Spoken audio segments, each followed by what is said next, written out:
अभी इस कार्यक्रम का संचालन कर रहे और साथ ही इस बरेली जिला के जिला संयोजक आदरणीय मुकेश जी, डॉक्टर मुकेश जी, इस सभागार में उपस्थित सभी फैकल्टीजगण, उसमें हमारी बहनें, हमारे भाई, प्यारे बच्चों, ये विषय जो आप मंच पर आप देख रहे हैं, जो फ्लैक्स पर लिखा है, स्वाभिमानी जनपद आत्मनिर्भर भारत, और इसको कराने का जो श्रेय है वो आपके उत्कर्ष कॉलेज को है। लेकिन इसके पीछे एक सोच है और वो सोच है स्वदेशी की सोच, और उस स्वदेशी की सोच को भारत के अंदर जागृत करने का काम करता है स्वदेशी जागरण मंच। 1991 में स्वदेशी जागरण मंच का गठन हुआ। उस समय देश के अंदर नई आर्थिक नीति, न्यू इकोनॉमिक पॉलिसी लाई गई, बड़े बड़े सपने दिखाए गए कि हमारी जो अर्थव्यवस्था है वो ग्लोबलाइजेशन हो जाएगा, उसका यहां रोजगार पर्याप्त मात्रा में होगा, उत्पादन बढ़ेगा, हमारे खाद्यान्न के स्टॉक बढ़ेंगे, कोई भूखा नहीं रहेगा। ऐसे बड़े बड़े लुभावने नारे देकर उस नई आर्थिक नीति को संसद में पेश किया गया। हमारे उस समय जो अपने विचारक थे श्रद्धेय दत्तोपंत ठेंगड़ी जी, उन्होंने उसी समय कहा ये सब नारे, ये सब जो है जितनी भी बातें कही जा रही है सब ढकोसला सिद्ध होने वाली है। ये जो नई आर्थिक नीति देश के अंदर लागू की गई है उसका जो लाभ है वो बड़ी बड़ी बहुराष्ट्रीय कंपनियों को, मल्टीनेशनल कंपनियों को होने वाला है, भारत को इससे कुछ नहीं मिलने वाला। उसी समय सन 91 में स्वदेशी जागरण मंच का गठन हुआ और हमने भारत की आर्थिक आजादी की लड़ाई को प्रारंभ किया, क्योंकि हमारी सरकार ने उस समय WTO का सदस्य बनकर उस करार पर हस्ताक्षर करके अपने आप को अनुबंधित कर लिया और आर्थिक नीतियों के अंदर बदलाव किया, जिसको लेकर स्वदेशी जागरण मंच ने तय कर लिया कि अब पूरे देश के अंदर इस आंदोलन को खड़ा करना है। 1991 से निरंतर ये आंदोलन, स्वदेशी का आंदोलन, क्योंकि स्वदेशी जागरण मंच कोई संस्था नहीं है, स्वदेशी जागरण मंच एक आंदोलन है, एक मूवमेंट है जो स्वदेशी की लड़ाई लड़ रहा है। आप लोग सोचते होंगे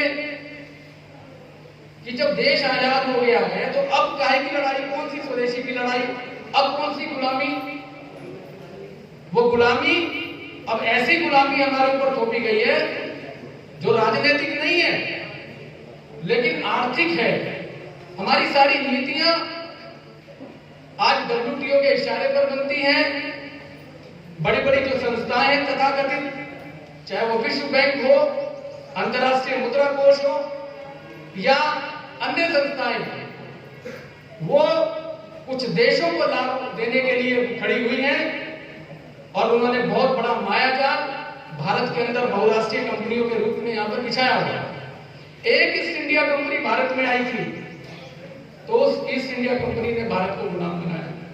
आज आप कल्पना नहीं कर सकते, इस देश के अंदर लगभग छोटी बड़ी 7000 बहुराष्ट्रीय कंपनियां हमारे बाजारों में हैं। उन सबसे लड़ाई लड़ने का कार्य करता है स्वदेशी जागरण मंच। तो स्वदेशी जागरण मंच क्या है, मैंने थोड़ा सा आपको संक्षेप में बताया।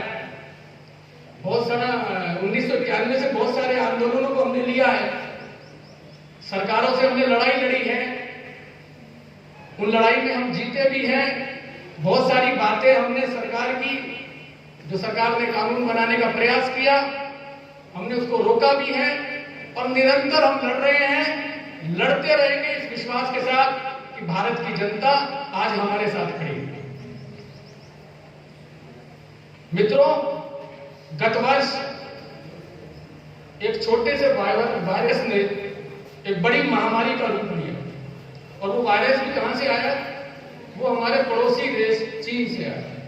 हम सब ने उस काल को भुगता है। उस काल में क्या क्या हुआ, क्या क्या रुका।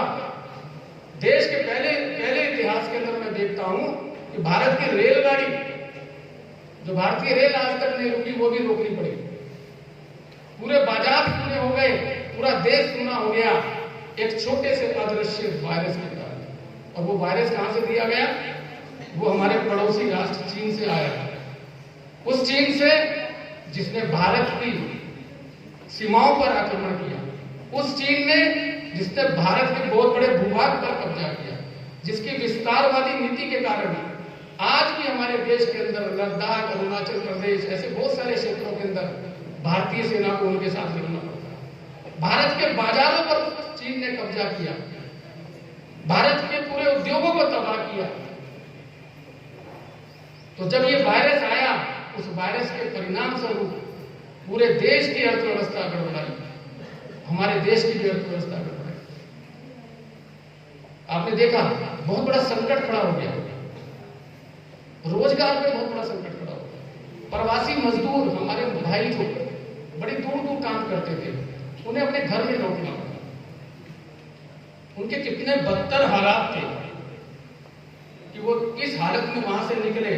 बहुत सारे मजदूर तो पैदल ही निकले, खाने को उनके पास रोटी नहीं, और जब वो अपने घरों में पहुंचे भी हैं तो वहां भी उनके पास रोजगार का कोई साधन नहीं। कुल मिलाकर बेरोजगारी ने इतना बड़ा विकराल रूप लिया। स्वदेशी जागरण मंच इसी चीज से आगाह करता आ रहा था पिछले 29 वर्षों की सरकारों को कि जो आर्थिक नीतियां हैं, ये आर्थिक नीतियां ठीक नहीं है, ये स्वदेशी के अनुकूल नहीं है। जिस विकास के मॉडल को हम लोग अपना रहे हैं, वो विकास का मॉडल हमारी भारतीयों के भारतीयता के अनुकूल नहीं है। वो विदेशियों को लाभ पहुंचाने वाला भारतीय विकास मॉडल है। सरकारों से अनुरोध किया कि आप अपनी आर्थिक नीतियों में परिवर्तन करें, लेकिन गत वर्ष जब इस महामारी ने यहाँ पर अपना पांव पसारे, तब अपनी सरकार को भी ये मानना पड़ा कि अब इन आर्थिक नीतियों को बदलना पड़ेगा। जिस रास्ते को हमने अपनाया है, उस रास्ते को हमें बदलना पड़ेगा। तो माननीय प्रधानमंत्री जी ने फिर आत्मनिर्भर भारत का एक नारा दिया। आत्मनिर्भर भारत कैसे बनेगा? आत्मनिर्भर भारत स्वदेशी के मार्ग पर चलकर बनेगा। और इसके लिए न केवल सरकारों को प्रयास करना पड़ेगा, अपितु हमें भी प्रयास करना पड़ेगा, तभी देश आत्मनिर्भर बनेगा। स्वदेशी जागरण मंच ने इस आत्मनिर्भर अभियान को भी अपने एजेंडे में लेकर कार्य किया। हमने एक बात कही कि देश तो आत्मनिर्भर तभी बनेगा जब मेरा जिला भी आत्मनिर्भर बनेगा, मेरा डिस्ट्रिक्ट भी आत्मनिर्भर बनेगा, मैं जिस स्थान पर रहता हूं मेरा वो स्थान भी आत्मनिर्भर बनेगा, मेरा गांव, मेरा शहर आत्मनिर्भर बनेगा, तभी देश आत्मनिर्भर बनेगा। तो आत्मनिर्भर भारत कब बनेगा? जब आत्मनिर्भर जिला होगा। तो जिला आत्मनिर्भर कैसे बनेगा? जब मेरे जिले के अंदर बनने वाले उत्पादों को हम जिले के लोग ही प्रयोग में लाएंगे। प्रधानमंत्री जी ने कहा लोकल फॉर वोकल। स्वदेशी जागरण मंच ने भी कहा कि स्थानीय उत्पादों को हमें महत्व देना पड़ेगा। स्थानीय स्तर पर रोजगार खड़ा हो, इसलिए कुटीर उद्योग वहां पर खड़े करने पड़ेंगे, लघु उद्योग वहां पर खड़े करने पड़ेंगे। और वो कुटीर उद्योग, लघु उद्योग तभी चल पाएंगे, वहां से रोजगार तभी जनरेट हो पाएगा जब उन कुटीर उद्योगों से, लघु उद्योगों से बनने वाला सामान उन जिलों में सबसे पहले प्रयोग होगा। तो आज आपको एक शपथ लेके जानी है कि हम लोग इस आत्मनिर्भर जिला के एम्बेसडर के रूप में काम करेंगे। जानते हैं ना एम्बेसडर क्या होता है? क्या होता है एम्बेसडर? बताएं कोई विद्यार्थी जी। बिल्कुल बिल्कुल, बहुत सही, इनके लिए तालियां बजाओ। हम बरेली जिले के, बरेली महानगर के विद्यार्थी हैं। हमको बरेली के अंदर बनने वाले उत्पादों की पूरी जानकारी जुटानी पड़ेगी। मैं अनुरोध करूंगा आदरणीय मुकेश जी से और यहाँ के विद्यार्थियों से कि बरेली के अंदर जितने उत्पाद बनते हैं, आपको मालूम नहीं होगा, जिलों के अंदर लगभग हर उत्पाद बनता है, लेकिन उनका विज्ञापन नहीं होता, उनके टीवी पे एड्स नहीं आते, लेकिन बनता सब कुछ है, चाहे वो खाने पीने का सामान हो, चाहे अन्य हैंडलूम का काम हो, फ्लोर मिल का काम हो, बहुत सारी चीजें, बेकरी का काम हो, बहुत सारी चीजें, वो सब चीजें बनती हैं। तो हमें एक सूची बनानी है।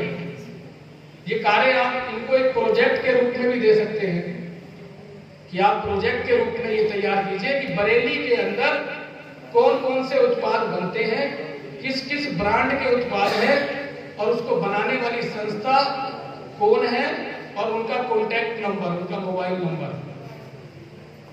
ये मैं आपसे निवेदन करके जा रहा हूं कि छोटा सा कार्य आप कीजिए सभी विद्यार्थी। जब आप मिलकर करेंगे ना, तो बरेली का कोई उत्पाद बचेगा ही नहीं।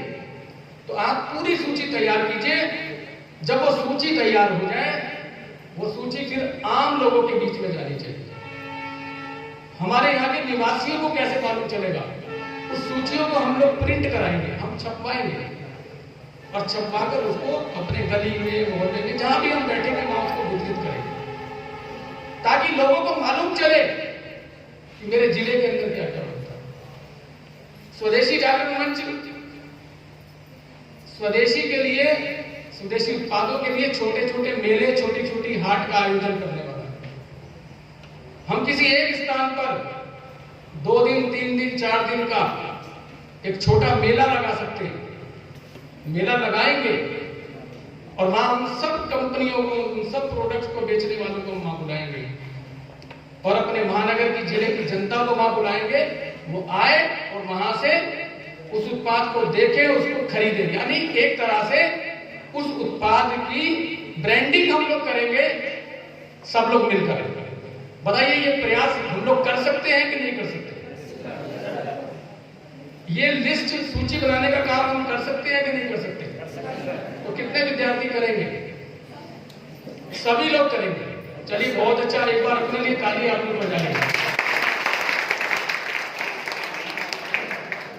और एक निश्चित समय में आप इसको कीजिए। हम लोग अपनी शिक्षा के साथ साथ कुछ थोड़ा देश समाज के लिए भी कुछ करने की एक आदत डाले।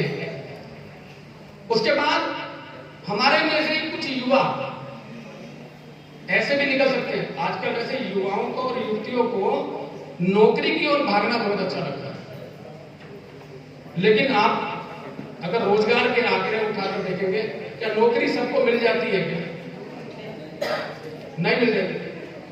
और आज के दौर में नौकरी है क्या? नहीं है। नौकरी बहुत कम है, सरकारी नौकरी बहुत कम है। तो क्या हम ऐसा कर सकते हैं कि हम में से ही कुछ युवा कुछ छोटे छोटे उत्पाद बनाने का काम, कुटीर उद्योग अपने घरों के अंदर से, मेरी बहनें बैठी है छोटी, महिलाएं बहुत सारे काम अपने घरों से करती हैं। उत्तराखंड के अंदर परिवारों के अंदर महिलाएं बहुत बड़ा काम करती हैं। ग्रामीण क्षेत्रों में महिलाएं बहुत सारा काम करती हैं। तो छोटे छोटे काम, छोटे छोटे कुटीर उद्योग हम लोग लगाएंगे। यह संभव नहीं है। सरकार की बहुत सारी योजनाएं इसके लिए फंडिंग की, सरकार लोन दे रही है, सरकार सब्सिडी भी दे रही है। तो हम लोग स्वरोजगार की ओर प्रेरित हों, नौकरी की ओर पीछे भागना छोड़ें। और जब स्वरोजगार की ओर हम प्रेरित होंगे तो हम नौकरी लेने वाले नहीं, नौकरी देने वाले बन जाएंगे, क्योंकि हमारे यहाँ 4 लोग और काम करने के लिए तैयार होंगे। तो एक मेरा निवेदन आप सब युवाओं से है कि आप लोग स्वरोजगार की ओर थोड़ा सा अपना कदम उठाएं। कुछ चीजें ऐसी हैं, आदरणीय भाई साहब अभी विस्तार से वर्णन करेंगे, जिसमें युवाओं ने बड़े अच्छे प्रयास भी किए हैं अब तक। तो आप लोग थोड़ा सा बस ये कार्य अपने जिले के लिए और अपने शहर के लिए अगर आप कर देंगे तो निश्चित रूप से मेरा जिला आत्मनिर्भर बनेगा, और जब मेरा जिला आत्मनिर्भर बनेगा तो निश्चित रूप से मेरा देश, मेरा प्रदेश भी आत्मनिर्भर होगा। मैं इन्हीं शब्दों के साथ अपनी वाणी को विराम देते हुए आप सबका आभार व्यक्त करता हूं। एक बार जयघोष करेंगे और एक संकल्प है, वो तो जयघोष भी है, संकल्प भी है। मैं बोलूंगा कि जब बाजार जाएंगे तो आप बोलेंगे सामान स्वदेशी लाएंगे। क्या बोलेंगे? जी जी। जब बाजार जाएंगे, जब बाजार जाएंगे, भारत माता की जय, भारत माता की जय। धन्यवाद।